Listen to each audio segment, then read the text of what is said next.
as filmagens, né? Sim, Porque sim. o tempo de aula é diferente, né, do presencial para eu gravar, não dá Uhum, para... uhum. Máximo 2 horas, né, senão... Não, é muito puxado, muito cansativo, né? E até porque as conexões também não ajudam, né, muitas vezes. Outro dia eu caí tinha as reuniões, caí das reuniões. A Sim. internet não estava boa também. Isso está acontecendo bastante, né, em tudo que é lugar, porque é muita utilização, né? Uhum. Mas tá bom, então, vocês conseguiram se organizar aí nos grupos? Está tudo tranquilo, gente? Tem Rodrigo, a Mayra.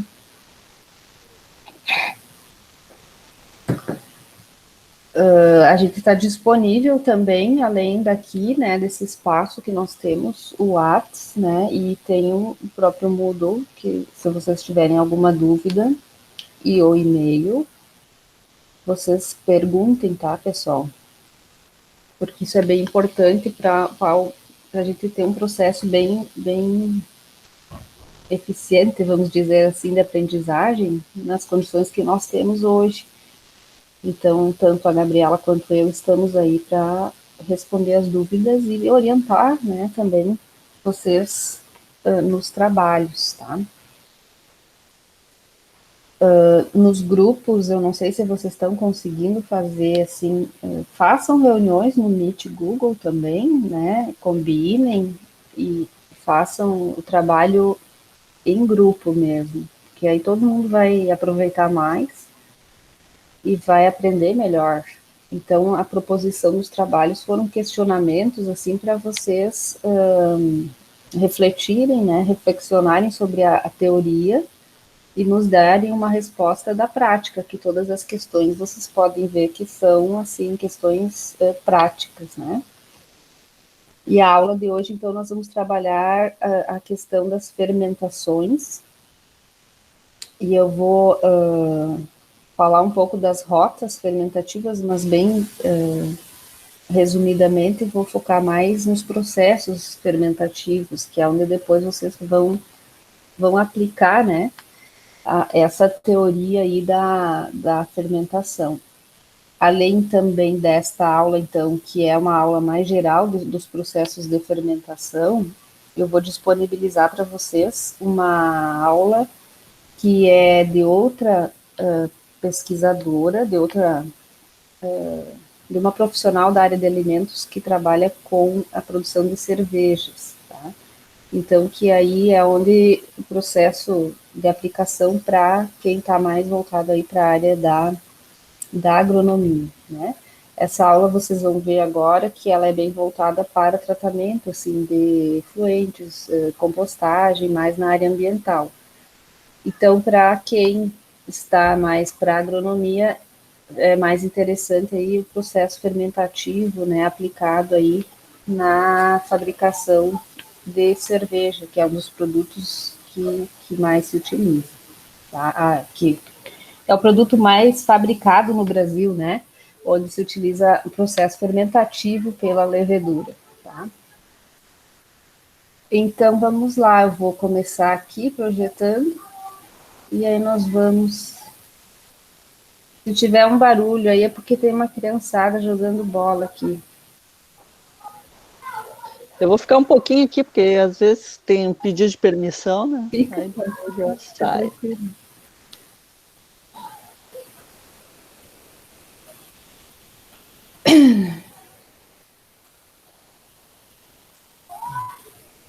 Só me avise aí se está projetando já. Entrou assim. Tá.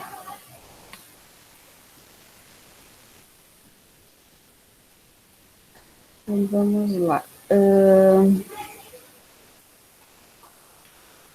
Agora aqui esqueci do projeto, como eu tá na Adobe.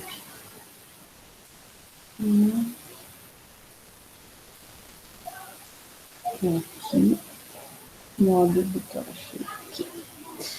Então vamos lá, pessoal. Principais etapas, né, de um processo biotecnológico. Vocês vão sempre ouvir falar em fermentações, né?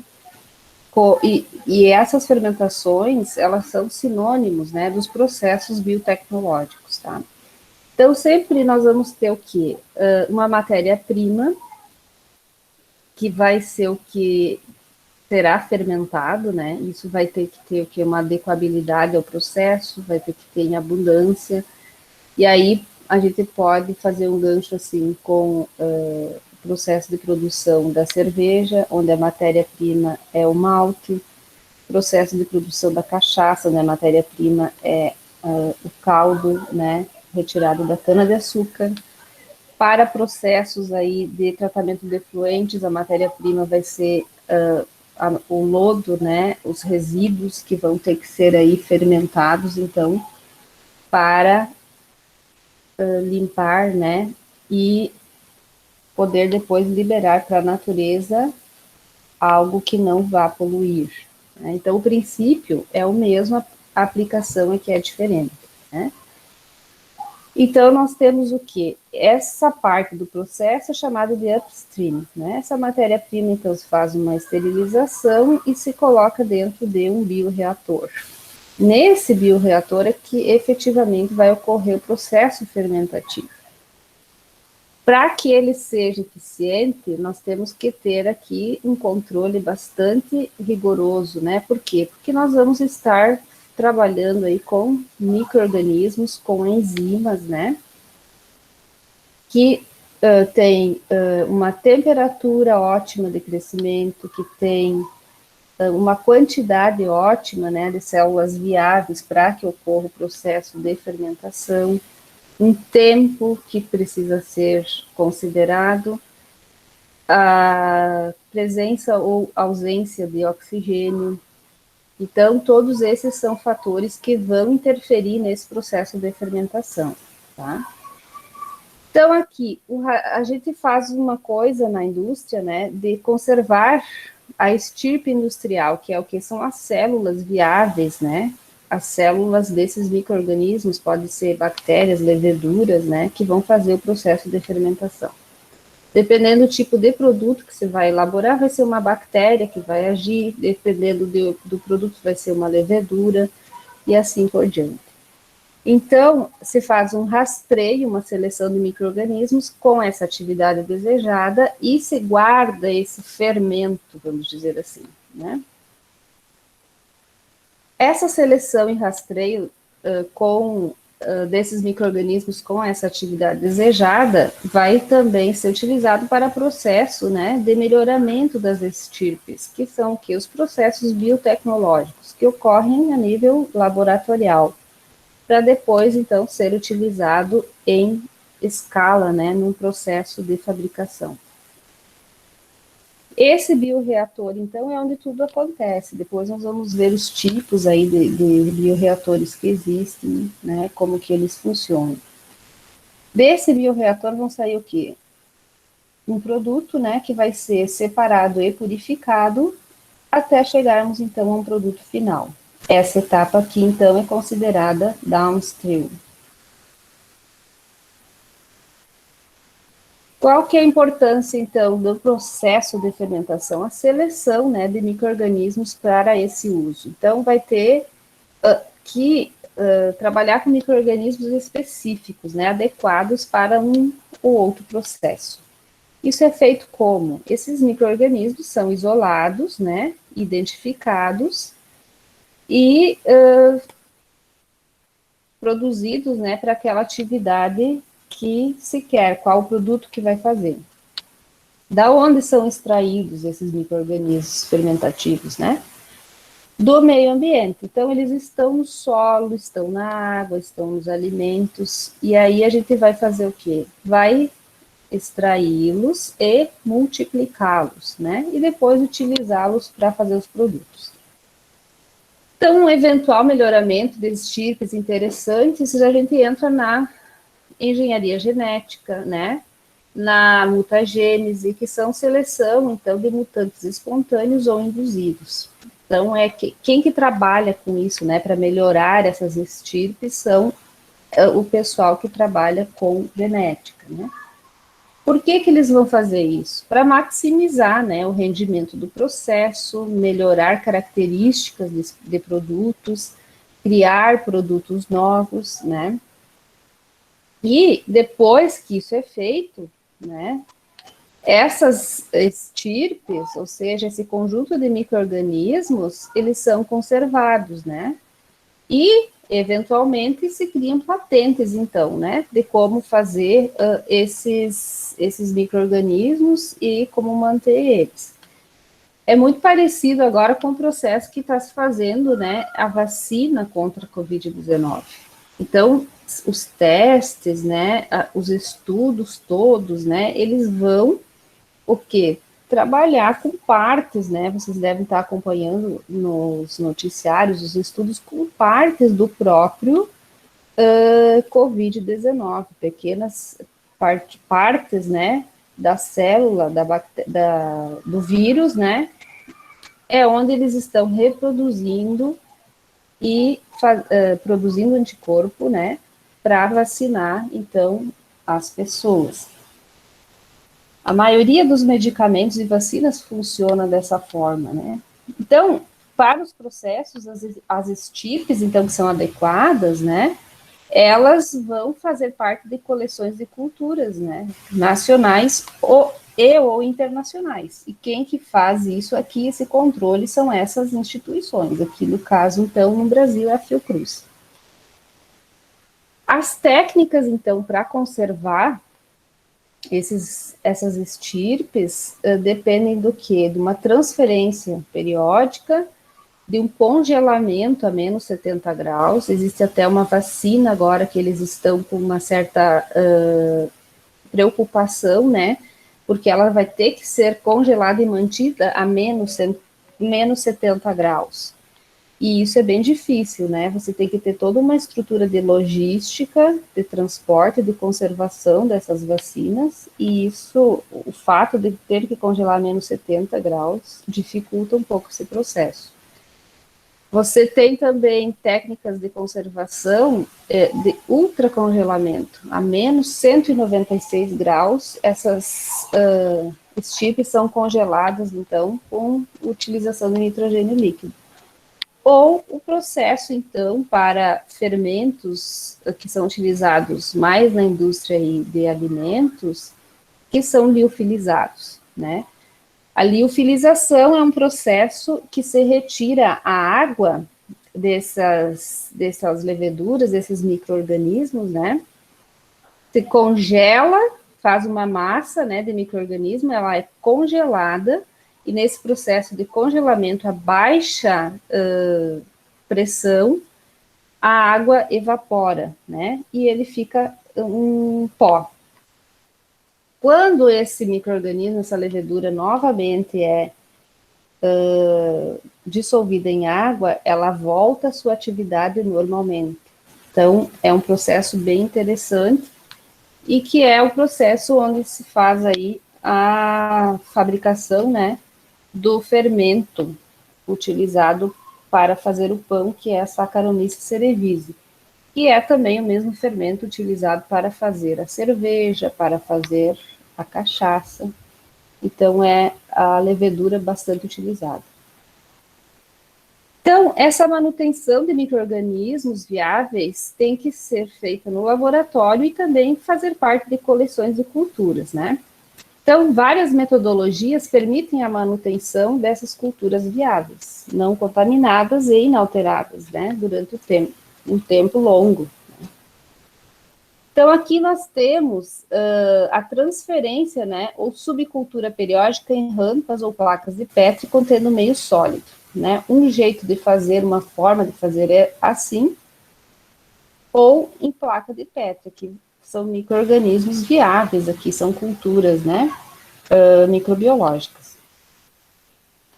Se a gente congelar, né, isso em freezer a menos 20 graus, ou nitrogênio líquido, ou em menos 70 graus, a viabilidade daí pode atingir anos, né, você pode guardar e que quando você vai utilizar, elas vão estar ativas, né, no momento que forem digamos assim, acordadas, né? Os micro-organismos forem despertados aí pela adição de água, temperatura ideal e tal, eles começam a fazer o processo fermentativo, tá? Então, a liofilização eu já expliquei. Aqui nós temos, então, o equipamento, que é o liofilizador, né?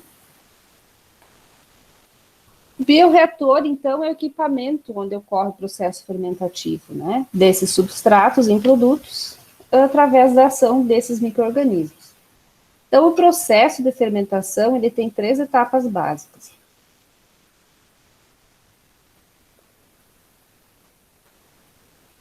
O upstream, que é o preparo do meio do material e a esterilização. A fermentação, que é propriamente o processo, né? Que é a transformação, então, do substrato no produto. E o downstream, que é o quê? Separação das células, isolamento, purificação e concentração do produto. Então, aqui vamos dizer que é a parte de refino, né? Onde você vai fazer a parte final antes de embalar o produto, né? Você separa células, você purifica, concentra o produto. Nessa separação de células, você vai fazer o quê? Reutilizar esse fermento, né? Várias vezes aí para o processo de fermentação. Então, esses bioreatores, eles podem variar em forma e tamanho, né? Depende da aplicação. Eu posso ter frascos agitados, que são pequenos Erlenmeyers, que eu faço no laboratório, que cabe de 100 a 1000 ml, que é um tipo de fermentador. Fermentador de bancada, que comporta de 1 a 30 litros. Fermentadores piloto, né, que são então um pouco maiores, de 100 a 1000 litros. E os industriais, que vão de 1000 a 1 milhão de litros, tá? Então, aqui, os industriais são aqueles tanques enormes de fermentação para fabricar a cerveja, o vinho, a cachaça, né? Fabricar o etanol, fabricar aí os derivados, né? Do petróleo também, que são grandes, né, fermentadores. Também eu posso ter a fermentação chamada de fermentação fixa, ou fermentação sólida, né, onde pode ser feita em bandejas, em garrafas e também em colunas. Aqui nós temos, então, um resumo, né, de como ocorre a produção industrial de células da Saccharomyces cerevisiae, né, estágios na produção e produtos finais. Então, aqui eu tenho o quê? Um frasco, um tubo, né, onde eu tenho a cultura minha, né, de micro-organismos, a cultura estoque, né. Aí, o que eu faço? Desse tubo de laboratório, eu vou passar essa minha cultura para um Erlenmeyer. Vocês podem ver aqui que tem o quê? Um algodão na parte superior, que tem a função de permitir a entrada do oxigênio, porque a Saccharomyces cerevisiae, ela funciona com a presença de oxigênio. Aí passa, então, para um Erlenmeyer, onde eu tenho também um algodão, e eu consigo fazer esse processo de fermentação aqui, e aqui eu já coloquei um substrato, né? Que aí tem que ter nesse substrato o quê, né? Tem que ter glicose, tem que ter uma fonte de açúcar para essa levedura. Aí, então, nesse processo aqui, eu vou fazer o quê? Passar esse conteúdo para um reator de bancada. Esse reator de bancada vai fazer o quê? Vai promover a multiplicação celular dessa levedura e vai aumentando aqui, então, a quantidade, porque elas vão se multiplicando, né? Vai aumentando a quantidade do fermento. Depois se passa, então, para um fermentador intermediário, que já é um pouco maior do que esse aqui. E aí eu tenho as células viáveis, eu tenho que sempre pensar que para colocar isso aqui dentro de um reator maior, que é o fermentador propriamente dito, eu vou ter que ir acordando, né, fazendo esse fermento trabalhar e fermentar e se multiplicar, né, as células viáveis aos poucos, né? Isso aqui na indústria de cerveja, na indústria de vinho, é chamado de pé de cuba, tá? É um processo que precisa ser feito toda vez que vai se fazer uma fermentação, né? Para chegar nos tanques grandes, eu vou acordando, né, essas enzimas que estão na levedura aos poucos. E aqui, então, ocorre, né, a fermentação propriamente dita. Aí aqui o que tem? O fermentador, então, ele tem essa forma, né, ovalar, arredondada, sempre vai ter o quê? Um homogeneizador, né, de paz, que vai circular isso aqui, vai ficar mexendo para quê? Para que a fermentação ocorra de forma completa e homogênea, tanto na parte inferior quanto na parte superior, tá? O que vai se controlar aqui dentro? O pH, né? Vai se controlar, pode-se colocar aí soluções antifungo, vai se controlar a temperatura, vai se controlar a quantidade de açúcar, né? E aí eu vou elaborar o produto. Aqui nessa parte inferior é a parte de aeração, quando a fermentação ela é aeróbia, né? Então, nesse caso aqui, precisa ter essa condição de sempre ir realocando o oxigênio aqui para dentro do bioreator. Aí, então, ocorre a fermentação, depois faz o quê? A parte do downstream, né? Que é retirar o produto e purificar ele, né? Estocar a frio e aí, então, fazer um desses três processos aqui. Sempre o fermento, ele vai se depositar, né, vai decantar na parte inferior do reator, e esse fermento, então, que fica aqui, depois que retira, né, o produto, ele vai ser reutilizado, tá? Aqui, como nós estamos falando da produção do fermento, né, depois dele ser concentrado, então, aqui, ele vai ser lavado, vai ser estocado a frio. Aí, se faz aí um desses três processos, né? Retira a água, faz ele por compressão, vai para a embalagem e estocagem a frio. Tira a água, faz uma extrusão, né? Tira um excesso de água e ele vai ser, então, também embalado e armazenado no frio.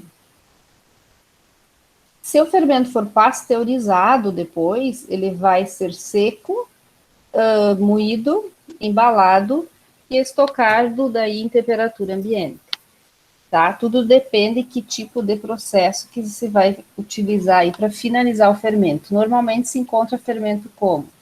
Fermentos, aqueles que são aqueles tijolos, né, digamos assim, que tem que ser comprados refrigerados, que mais as padarias utilizam para a fabricação de pão, né? Eles são feitos dessa forma, somente comprimidos e embalados, e daí tem que armazenar sob refrigeração, e depois que utiliza, né, a gente vai cortando os pedaços do fermento, também tem que manter sob refrigeração. O que mais se utiliza, então, é esse aqui, né, ou então esse que são aí umas cápsulas, né, que são feitas aí, digamos assim, os comprimidos, né, de levedura. Quais são as exigências básicas de um bioreator, então? Condições adequadas de mistura, condições adequadas de pH e temperatura, o design tem que ser adequado para permitir facilidade de operações. Os fatores físico-químicos, então, devem ser considerados para a fermentação industrial: o oxigênio, né, a temperatura e o pH. Esses três fatores aí são fundamentais e têm que ser controlados do início ao final do processo. Então, o oxigênio, ele é um dos substratos gasosos mais importantes para o metabolismo microbiano. Ele não é um gás muito solúvel em água, sendo que uma solução saturada, então, tem 9 miligramas por litro, né? E devido aos ingredientes do meio de cultivo, a saturação é ainda menor. Então, é necessário sempre injetar ar no meio de cultura durante o processo fermentativo. Outros fatores que, então, são importantes com relação ao oxigênio. A agitação e a mistura, né? Tem que ser, então, contínua, numa velocidade padrão. Não se pode também deixar, né, num biofermentador uma agitação muito rápida, por quê? Porque a movimentação pode danificar as células, né, das leveduras, e isso acaba pode ocasionar uma ruptura, né, celular, e consequentemente a morte do fermento, né, e aí você tem um comprometimento da fermentação. A fase líquida contém sais, substratos e metabólitos dissolvidos, então pode também possuir substrato miscível em água, né? A fase sólida, né, consiste então no próprio fermento, as células do fermento, substratos ou produtos insolúveis, e na fase gasosa eu tenho oxigênio e gás carbônico, sempre cuidando então, por quê? No processo de fermentação, então, esse micro-organismo vai oxidar a molécula de glicose, né? Vai consumir glicose, liberar CO2. E com isso vai transformar, né, o mosto em um produto. Isso acontece, então, para todos os processos aí de fermentação aeróbios. A agitação, então, adequada é essencial numa fermentação. Por quê? Porque nas 3 fases vai produzir esses efeitos aqui. Dispersão do ar no meio de cultivo, homogeneização, então, para igualar o que? A temperatura, o pH e a concentração de nutrientes.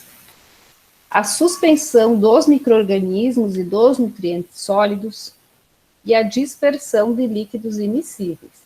Então, dependendo do mosto que se está trabalhando, né, se ele tem alguma fase mais lipídica e outra mais polar, né, aí você tem que ter essa homogeneização para fazer isso também, para ter o quê? Um mosto bem homogêneo. Então, se pode pensar que quanto maior a agitação, melhor será o crescimento. Entretanto, já falei, a agitação excessiva vai diminuir a viabilidade celular, porque vai poder romper a membrana, né, que compõe aí a célula do micro-organismo. Então, nós temos 3 tipos principais, né, de bioreatores de reação de fermentação líquida. Os convencionais são os tanques agitado e aerado. Os não convencionais não têm agitação mecânica e reatores de enzimas e células imobilizadas, tá? O reator, então, do tipo tanque agitado, possui agitação mecânica e tem os impellers, né, que auxiliam a mistura e distribuição de nutrientes, do calor e do oxigênio. A agitação mecânica favorece essa homogeneização, suspensão dos sólidos, dispersão do gás no líquido, aeração e transferência de calor e massa. Então, aqui nós temos um bioreator, né, do tipo tanque agitado. Então, aqui, esses impellers são as palhetas, que a gente fala mais em português, né. Nós temos um motor que faz isso aqui girar. Aqui nós temos um sistema que é um sistema que a gente fala encanizado com água fria, né, com água refrigerada, para o quê? Não ocorrer um superaquecimento aqui dentro. Se eu tiver uma temperatura muito alta aqui, eu vou inativar o fermento, vou inativar as células, né, dos micro-organismos fermentadores. Aqui eu tenho, então, a injeção de ar, né, para injetar oxigênio. Aqui eu tenho o meio de cultura, aqui sai a água de resfriamento. E aqui nós temos, então, um um sistema, uma válvula que controla o pH. Então, você retira daqui sempre a amostra, você vai avaliando, né, como que está o pH, e sempre vai se regular para o pH ideal de atuação do fermento. E aqui tem, então, um sisteminha de ácido base, né, uma reserva aí que se vai adicionar um ácido diluído, uma base diluída, se for necessário. Tá? E aqui um sistema, então, de exaustão, né, para retirada dos gases aí, que são formados ali dentro. E aqui é uma foto de um reator, né, com tanque agitado bem pequenininho, isso aqui é piloto, né, de laboratório. Os agitadores, então, ou impellers, eles vão ter esses formatos diferentes aqui, né, e aí cada tipo de equipamento aí, dependendo da finalidade, vai se utilizar um ou outro. O ar sempre, então, ele é injetado na parte inferior, através de difusores, né, para controlar as bolhas. Controle de temperatura é feito através de camisa com circulação de água, ligada a um termostato, que vai, então, resfriar a parte interna, né.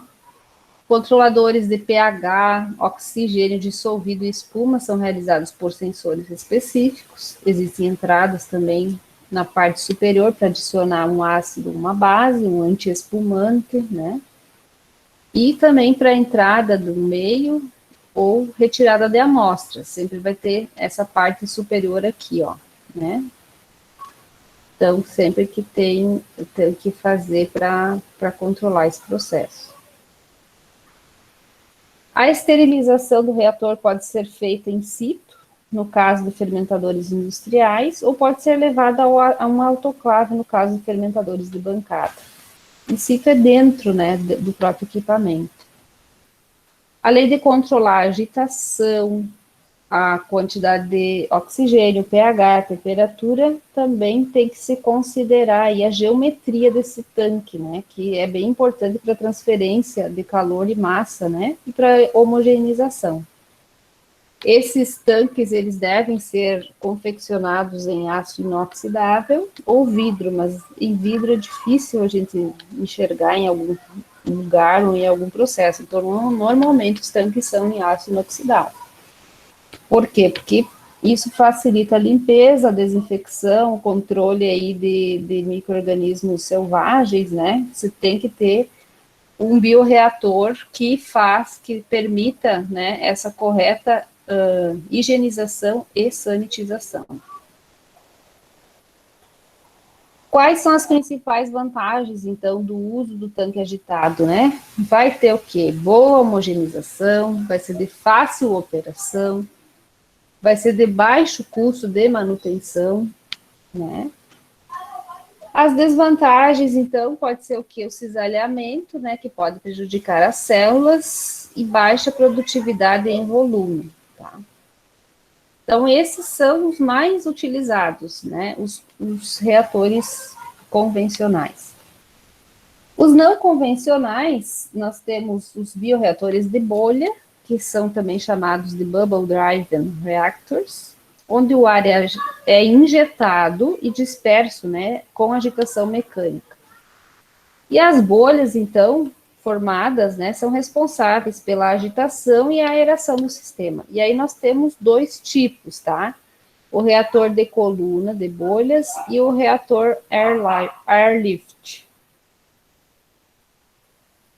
Aqui, então, são os reatores de bolha, né? E aqui o airlift.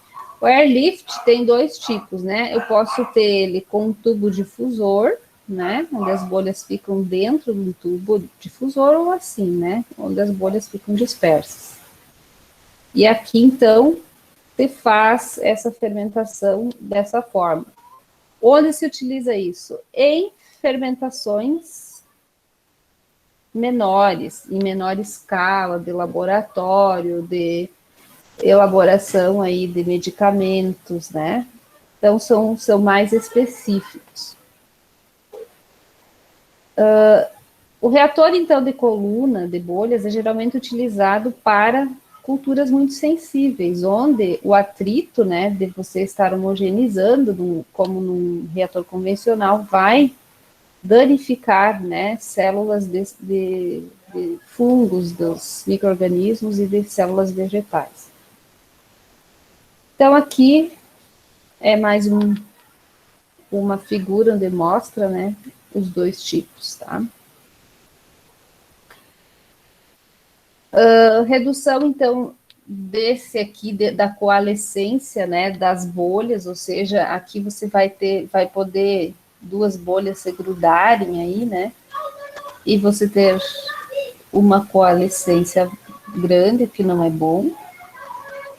E esse exemplo, então, é para a produção de antibióticos, né. O maior número de bolhas pequenas aumentam, né, a superfície de troca de oxigênio. Então, isso é o motivo pelo qual os fermentadores airlift possuem maior eficiência, né, na transferência de massa e calor e maior produtividade aí do que os tanques agitados. Mas aí é para medicamentos, né. Quais são as desvantagens desse tipo de bioreator, né, em relação aos convencionais? Maior consumo de energia, maior nível de espuma, não é compatível aí com algumas células animais. E aí nós temos também o terceiro tipo, né, os reatores, então, para células e enzimas imobilizadas.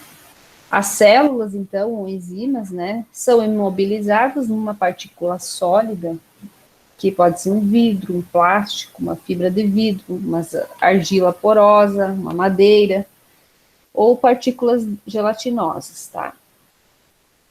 Esses reatores, então, podem ser de dois tipos, o leito fixo ou empacotado e o leito fluidizado. Aqui nós temos, então, os bioreatores, né, de leito fixo, onde as células ou as enzimas, né, são imobilizadas em grandes partículas sólidas ou gelatinosas, que são tipo um gel, né, formando esses pacotes aqui.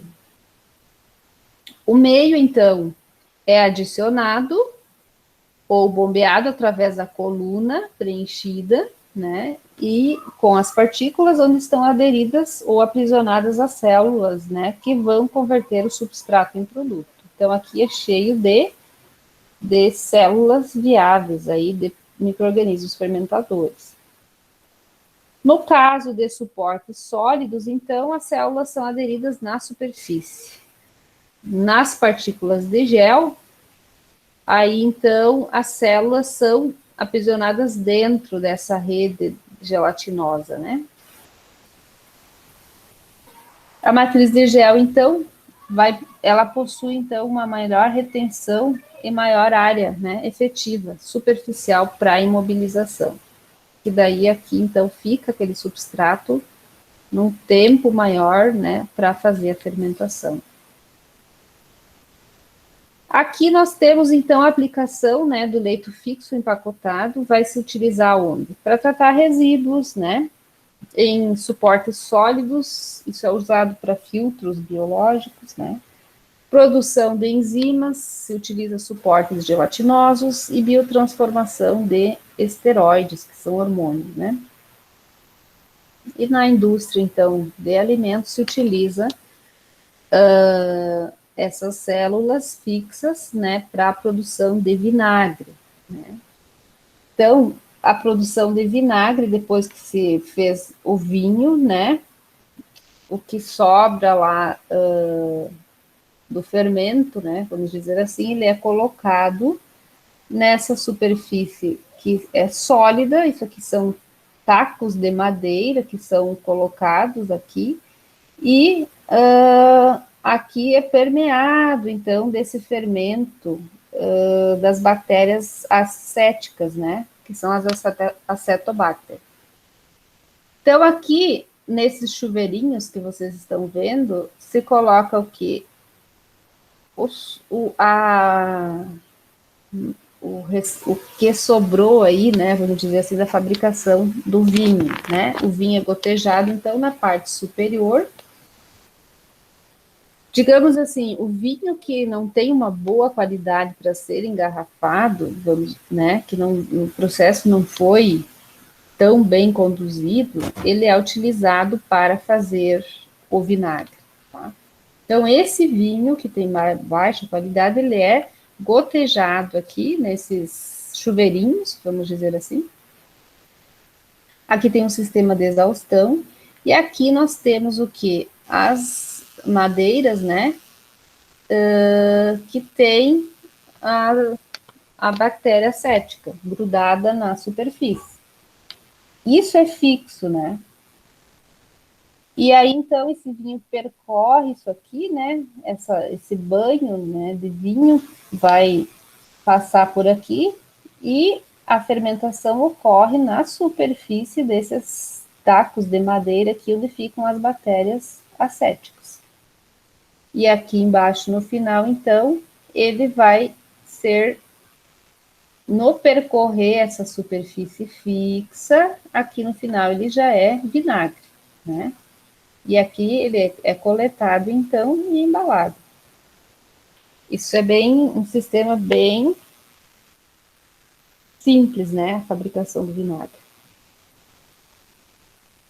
Quais são as vantagens do leito fixo?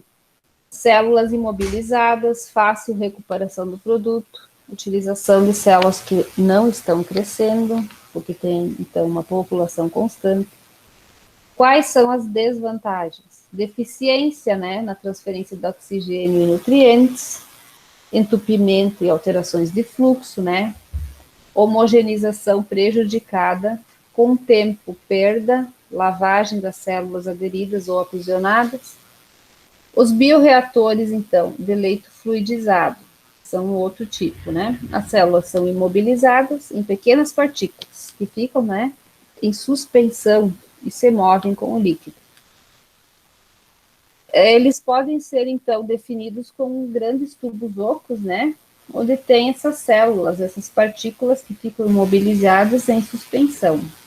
Essas partículas, então, elas são de material leve, e a turbulência do ar e entrada de meio promovem o movimento das mesmas. Quais são as vantagens, então? Aqui, então, tem insuflação de ar também, né? E elas ficam aqui nesse leito fluidizado. Nesses reatores, então, aqui sai o efluente, bastante utilizado para tratamento de efluente. Nesses reatores, então, é possível obter alta concentração de biomassa e, ao mesmo tempo, alta taxa de transferência. Tá? Tem baixo atrito, fácil recuperação do produto, não precisa separar as células, não tem problemas de entupimento, como um leito, por exemplo, fixo. Produz bem, né, alta quantidade de produto. Então, esses aqui são os tipos, né, que trabalham com a fermentação líquida. Agora, nós vamos ver a fermentação sólida, né, fermentação no estado sólido ou semissólido. Ocorre de que forma? Através do cultivo de micro-organismos em suportes sólidos sob baixo teor de umidade. E aí se pode utilizar os resíduos agrícolas, como palha, cascas, fibras, né, que sobram aí da produção de alimentos, né. E a fermentação ocorre em níveis de umidade, né, que ocorrem no ambiente naturalmente, então seja a temperatura ambiente. Bastante utilizados aí para processos, né, que envolvem micro-organismos filamentosos. Esse micro-organismo, então, ele é inoculado nesse suporte, né, que tem aí glicose para ser fermentada, e depois se faz o controle de umidade, de temperatura, e sempre vai colocando ali em cima o substrato que se quer fermentar. Aqui é um exemplo, então, que nós temos a fermentação em bandejas, né? E se utiliza aí, então, o controle, a umidificação e a temperatura. é realizada sempre nesse local onde ocorre a fermentação. Aqui nós temos um reator com misturador, né, para fermentação. Aqui já é um tanque com agitador ou rotatórios, né, que auxiliam na homogeneização durante a fermentação. Tem um tambor giratório aqui, ele é sólido, mas aí tem um processo de mistura que favorece aí uma fermentação mais parelha. Quais são, então, as vantagens da fermentação sólida em relação à fermentação submersa? Menor custo de capital e operação, menor risco de contaminação, porque tem baixa umidade, maior facilidade de remoção do produto final, utilização de fontes de carbono não convencionais e insolúveis, ausência de atrito, permite, então, o desenvolvimento de estruturas diferenciadas, né, que é importante para formar alguns produtos, né, como exemplo aí alguns fungos. Qual que é a desvantagem, né? Dificuldade de controlar os parâmetros físicos durante o cultivo.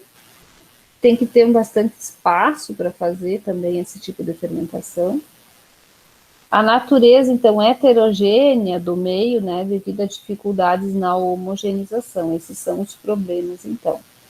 Nós temos um tipo aqui, né, que estamos acostumados de fermentação sólida, que é a produção de silagem. A silagem se faz o quê, né? Se corta aí o milho, o pé do milho, e se deixa, se faz camadas, né? A fermentação é sólida, e naturalmente, né, os micro-organismos que estão presentes nesse milho, eles vão fazer essa fermentação. O que se faz para fazer a silagem? Então, se fecha, né, e se deixa o meio lá bem fechadinho em anaerobiose. Então, o produto vai ser feito, né, a fermentação sem a presença do oxigênio, digamos assim, a presença mínima de oxigênio. Tá? Agora, então, os modos, né, de operação, como que esses bioreatores funcionam, né? Eles podem ser operados por 3 tipos de processo. O processo, então, né, de fermentação pode ser feito em batelada alimentada, ou pode ser um processo de fermentação contínua, né? Então, no processo de batelada, o sistema é fechado e o fermentador ele é carregado com o meio de cultura, inoculado, né, de micro-organismo, e o processo vai seguir até o esgotamento dos nutrientes e a produção que se quer. Então, lá dentro vai o mosto, né, que a gente chama, que é a fonte de glicose para esse micro-organismo fermentar. E aí ocorre o processo, né? O volume do meio do reator permanece constante. Então, se faz o quê? Se abastece o bioreator e se retira depois que está pronto. Abastece, faz o produto, retira, né? Em bateladas. Quais são as vantagens desse processo? Fácil operação e controle, menor risco de contaminação. Por quê? Porque cada vez que se retira o produto elaborado, se faz uma esterilização do reator.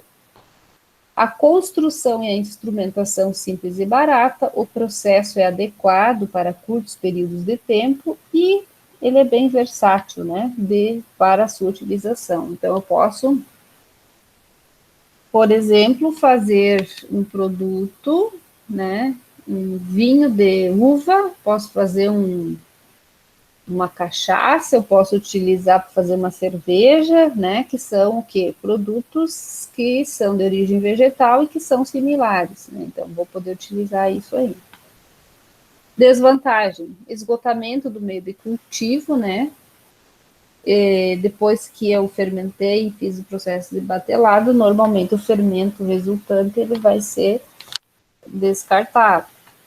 Posso ter acúmulo de compostos tóxicos ou degradação do produto, menor produção volumétrica, preparo do reator entre uma batelada e outra, né, reduz o tempo útil de fermentação, de fazer produto, e aumenta os custos, porque vai parar para fazer a limpeza.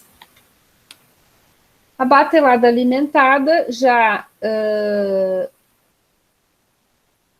ele não para, né? Você vai alimentando e a alimentação do meio do substrato pode ocorrer continuamente em uma etapa ou em várias etapas. Você tem um controle de oferta de substratos às células, né? Permite alta concentração de substratos indutores, permite obtenção alta, né, de células viáveis de fermento. Qual que é a desvantagem, então? Maior risco de contaminação, maior necessidade de controle de adição de nutrientes, né? Como você não retira tudo e faz a esterilização do reator, você vai ter esse processo aí, pode ter uma contaminação, né, ocorrer mais frequentemente. O meio contínuo, então, o meio é adicionado de forma contínua e os produtos da fermentação também são continuamente reduzidos. Esse aqui não para nunca, então, vai fermentando, deu a fermentação, retira, vai sempre sendo alimentado com mosto e com células fermentadoras. O sistema é aberto, o volume é mantido fixo e constante, e, então, tem um bom nível, um ótimo nível de produtividade, né? Nos sistemas, então, contínuos, atinge-se um estado de equilíbrio, onde a concentração de células e nutrientes é mantida constante e o produto é produzido, então, continuamente. A agitação desse sistema é fundamental para a rápida distribuição dos nutrientes e para que a fermentação ocorra de forma bastante homogênea. Então, no método contínuo, isso tem que ser muito mais controlado. Então, aqui tem um esqueminha, né, mostrando que o volume tem que ser mantido constante, utilizando-se uma taxa de fluxo, né, e aqui se vai tratando, aqui é um caso de um bioreator, né, para um bioreator de tratamento de efluentes, tá? Quais são as vantagens, né? Maior produtividade volumétrica, menor perda de tempo, né? Útil, né? Porque a fermentação é longa, controle de velocidade de crescimento. As desvantagens, então, maior risco de contaminação, nem sempre vai ser possível produzir compostos, né? Não relacionados ao crescimento em culturas contínuas. Vai apresentar dificuldade de utilizar substratos complexos, você pode dar condição, né, para surgir micro-organismos mutantes ou variantes genéticas menos produtivas. Então, esses sistemas não são mais muito usados industrialmente, mas são úteis aqui em estudos de bancada para desenvolver processos. E sim, podem e são utilizados para o tratamento de efluentes, para o tratamento de resíduos, tá? Por quê? Porque para tratar efluentes não há preocupação com contaminação, né? Como para produzir alimentos ou bebidas, né? Então, esse sistema de batelada, que no caso aqui, para tratar efluente, o sistema de batelada é inviável, né? Porque é muita quantidade de resíduo que precisa ser tratado. Então, esses bioreatores, eles são contínuos utilizados para tratamento, né, justamente dos efluentes. Todos os três modos, então, de operação podem ser adaptados aos diferentes tipos de reatores, né? Então, você pode utilizar qualquer um deles para fazer o processo, né, de fermentação ou de tratamento.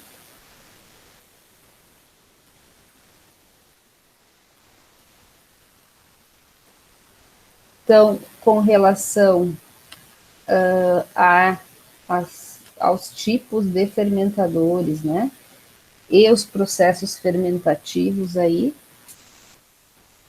a gente tem essas possibilidades aí de utilização, tá? Vocês têm alguma dúvida, gente?